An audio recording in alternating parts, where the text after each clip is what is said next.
All right, today we are talking about decisions. Now, I gotta tell you, decision making is one of those things that, I think we all know the power of decisions. And at least if you've been around the personal development world, decision making is a crucial skill that we need in order to find success. Now, we also know on the leadership development side, effective leaders are decisive, effective people are decisive. But dang it, personally, I've struggled in the past with being decisive. And through the journey of some self reflection and development, and now coaching and training others, I've learned a bit about decision making and want to share more about how you can be more decisive and make a positive impact in your leadership and your life. So let's first address though, why is it so hard to make decisions? And it's not like we have any shortage of opportunity of decisions to make. I mean, every day that we wake up, we get to choose certain things. Are we going to eat something for breakfast? What clothes are we going to wear? What do we have to do for the day? So decisions abound. And sometimes decisions are easy to make and sometimes they're not. And we'll talk a little bit about the difference, what makes something hard, and what makes it easier. And here's the thing, just to reiterate the point. Our ability to make decisions either sets us free or keeps us trapped in the dungeon of lameness where we can't change and we can't grow and we can't be effective. So today, that's exactly what we're talking about. Now let's dig in. Now, what is the definition of a decision? Because we have to be clear on terms. Well, I mean, simply, it's like a synonym for choose. To decide is to choose. But it's more than that. For our purposes, decisions, that word is deeper than a simple choice. I mean, if you choose to put ketchup or mustard on a hot dog, that's a choice. I guess it's a decision, but decisions like with a capital D, it's a leveled up version of a choice. Tony Robbins shares the definition of a decision quite often in his books, in his seminars, on his tapes. And he says that to decide means to cut off. When you decide something, not only are you choosing a path, you are also choosing all of the other paths that you will not take. It is not just a choice of what to do. A decision is also a choice of what not to do. And in this, it is a leveled up version of a choice. We can't gloss over the power of this word to decide. To truly decide something is a big deal. When you decide to get healthy, you choose a path of health and you cut off all the other paths that you could walk. I mean, personally, I remember when I decided to get healthy after not exercising forever, putting on a ton of weight, just not feeling good. I decided to get healthy. But looking back, it was a time I still ate junk food. I didn't prioritize my sleep. I exercised okay. And looking back, I see I didn't really decide. I dabbled, I tested, I experimented, but I didn't decide. I didn't cut off all of the other paths and choices that I would make. Now, I'm not saying that that's a bad thing entirely. There are times when we need to dabble, we need to experiment, we need to test.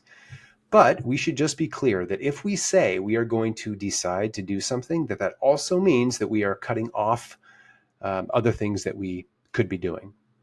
Now, if it's not obvious, to make changes in our life, to become more, to do better, to have everything that we want, we need some change. We need to make decisions to head in a direction towards what we want. So indecision will keep us stuck. It will keep us stuck right where we're at, and right where we're at is not where we want to be. Now, again, I think we all recognize the power of decisions, but then why on earth, if we know that it's so important and so powerful, why is it so difficult to make a decision? Well, the answer is pretty simple. The answer is fear. Kind of feels lame to say that because decisions are this big thing that we either make or we don't make, but at the root of indecision is fear. Fear always comes with risk and uncertainty, and our brains tend to not like risk and uncertainty. We like risk when it's safe. That's why bungee jumping is cool, and skydiving is cool because we've got a parachute. It's a safe risk. But when you make a decision, you step into the unknown, and there is fear there. And that is the main problem. How the heck do we tackle the fear? How the heck do we overcome the fear so that we can make decisions? Well, there's actually a formula that we can use, some steps that we can take in order to be more decisive. And I'd like to talk about each one. So we can start by creating clarity. This is step number one. Oftentimes, a lack of decisiveness comes from a lack of clarity. We don't know exactly what we want. We think we know what we want, but we're not entirely sure. Maybe we keep everything, tucked away inside, but we're just not quite sure. We're not clear. If you don't have clarity, you are never going to be able to make a decision. You won't make the right decision. You won't make any decision. Clarity drives decision making. So we need to start by asking this question of, what do I want? Now, you may not know exactly what you want, but you should have a good idea. If you don't know exactly what you want, then let's take a step back and let's start with another question. What don't you want? I've actually found that a lot of times when we look to the future, sometimes we know what we want, but most often everybody knows what they don't want. So start here. What don't you want? Now pull out a piece of paper and write this down. It is important that you write. What don't you want? What path are you currently on? What will happen if nothing changes? Who will you be and who will you become if nothing changes? And what does that version of you feel like? Now, that future version of yourself, allow yourself to embody what you would feel like, what you would walk like, behave like. Put yourself into that future experience so that you can connect with those feelings. Keep writing here and keep thinking and feeling until you've got nothing left. After that, we want to flip it. We want to start a new page and write down what I want. So figure out, what do you want? What's important to you? What feels right? What do you know? What's the ideal outcome that you're shooting for? And what would you do if you knew the outcome was assured? And then with that same routine, allow yourself to imagine what that future version of yourself is like and embody that. Sit like that person, stand like that person, feel what that version of you would feel like. So we're doing two things here. We're creating clarity by intentionally thinking about what we want and what we don't want. And we're intentionally trying to feel what we don't want and what we want. And then we are externalizing that by writing it down on paper. It is very important that you do not do this in your head. When we stay in our heads, we stay in our feelings, and our feelings are, by definition, irrational. They are reactions. They're based on the stories we tell to ourselves. They are not rational. In order to create rational clarity, we have to externalize our internal world. So get out the pen and paper and start writing. Now, after you've done this, you've created clarity, and you can create, pros and cons lists. You can write all kinds of different things. Just figure out what you want and what you don't want. And then you got to move on to step two. And that is choose. That's step two, is choose. I mean, we've got more steps after this, right? What's beyond creating clarity and choosing? Well, there's a lot more. I'll tell you a quick story. When I was 19 years old, I built fences, and I was a foreman, and I was working with some older guys, and we were on this airport, and I had to string up a ton of barbed wire. It was like a couple miles of barbed wire.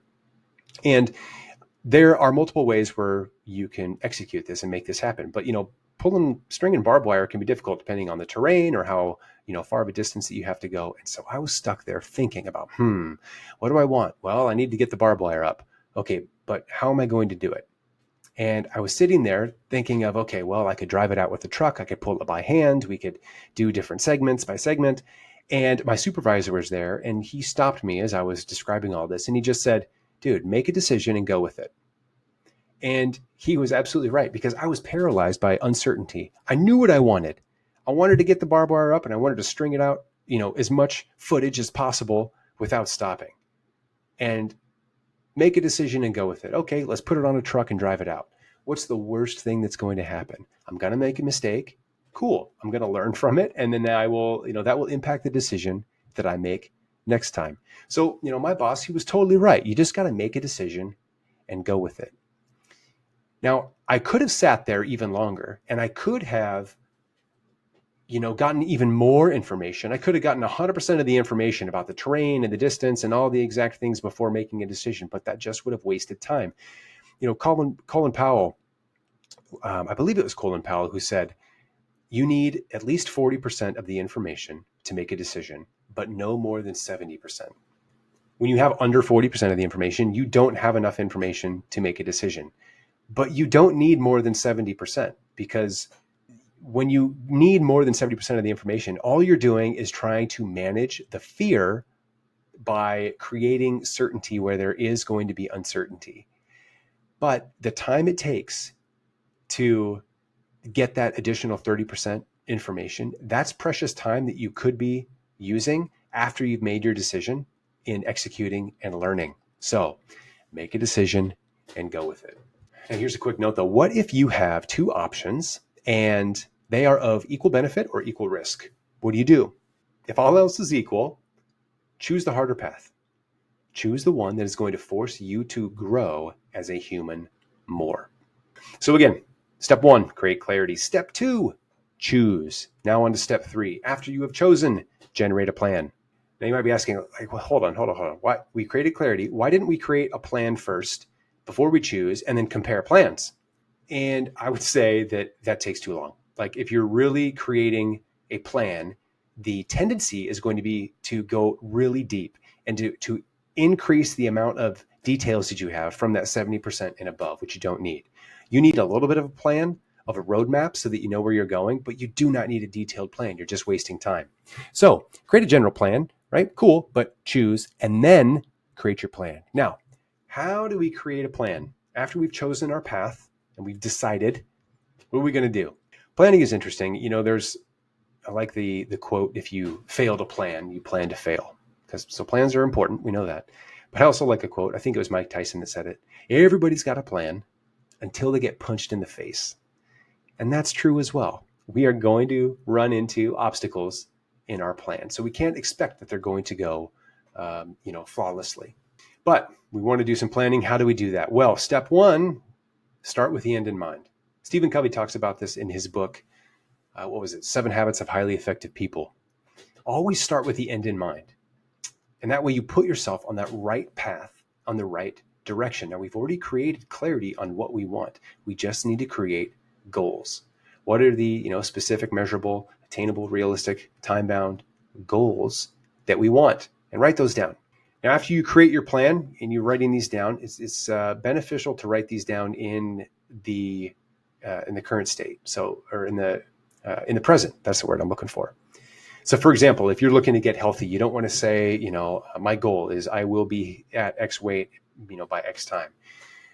It is much better to say I am, like for me, I am a healthy and fit 195-pound human who has high energy and wakes up each day ready to crush the day.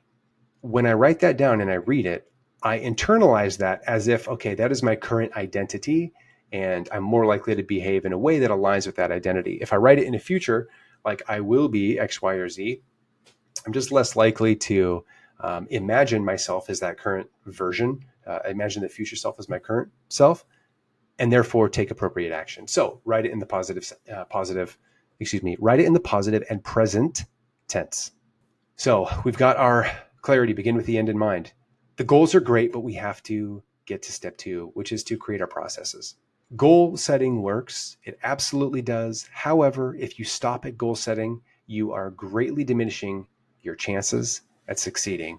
You also need process goals. What are the actions? What are the things that you are going to do in order to achieve what you want to achieve? Now, James Clear stated this in Atomic Habits. He said that we do not rise to our goals, we fall to our systems. And he's absolutely right. And I don't think he was the first guy to say this, but I've read Atomic Habits a few times and it's memorable. We fall to our systems. Our motivation is not always going to be on fire. We have to have a system in place that we can fall back on when our motivation does not exist. And there will be times when it is non-existent. There will be times when you have motivation in the opposite direction and your body is saying, no, don't do that. Don't go work out. Don't eat that, additional protein that you need to get. Don't go have that difficult conversation. You need a system. So create your processes. Now, what do we do after we've identified the actions? Put them on your calendar. They cannot sit on a piece of paper somewhere. They have to be in a place where you are going to continually return in order to figure out what you have to do during the day. Block it off.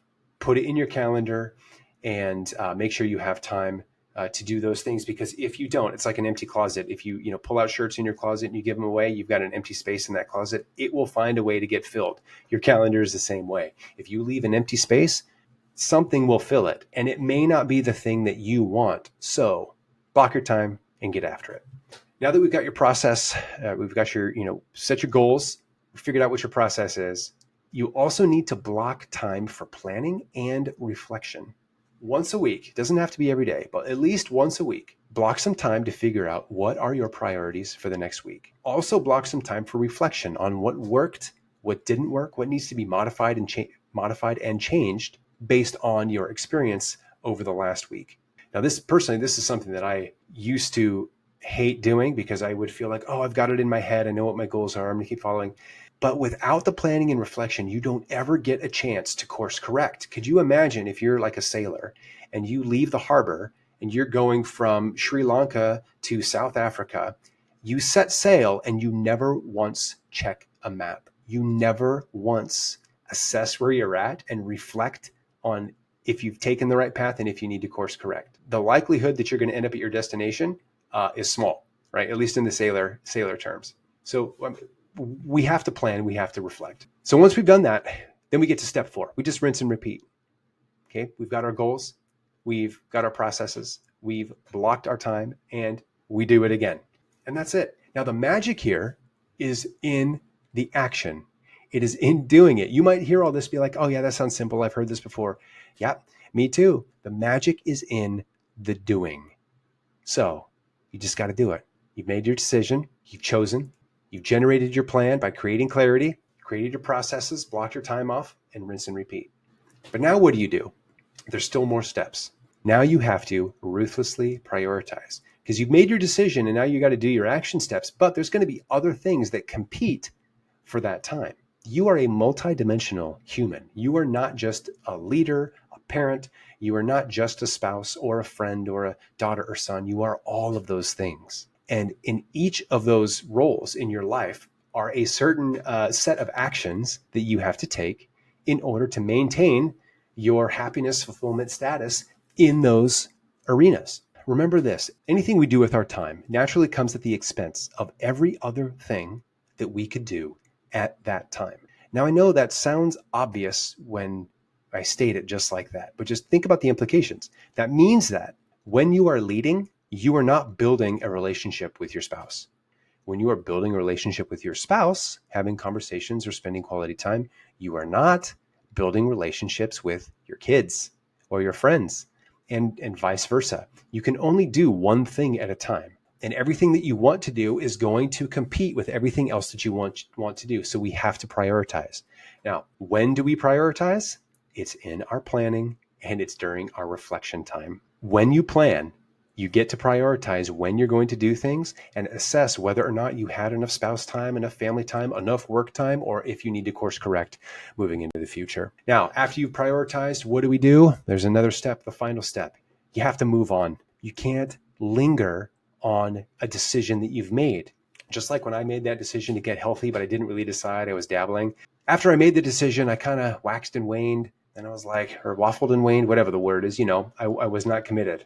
I second guessed myself and I wasted precious mental resources, which I could have used just on executing and doing the thing. And I was debating with myself on whether or not it was really the right decision.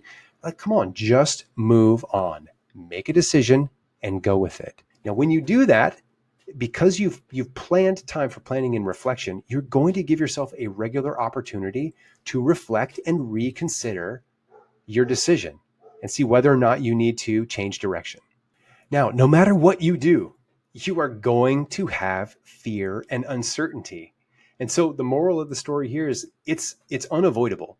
Let's say you get to 70% of the information you need to make a decision. You make your decision, you choose, you generate your plan, you ruthlessly prioritize, and you move on. You are still going to be uncertain about how things are going to go. And it's at this point where your mindset is crucial. Now, we could talk about mindset in the future, but just recognize that when you step into uncertainty, having that growth mindset, that learner's mindset is going to be really important. So, my friends, that is it. Remember, decisions always lead us into the unknown. It's always going to have a little bit of fear, but it is better than being stuck in that dungeon of indecision where we cannot grow. Remember that decisions always lead us into the unknown. There's always going to be some fear that comes with decision making, but we can still make decisions by creating clarity. We have to make external our internal world. So grab a piece of paper, figure out what you don't want and feel it. Figure out what you do want and feel it. And then choose a path, or I should say decide a path. That means you choose a path and you choose to completely cut yourself off from another path. After you choose, you have to generate a plan.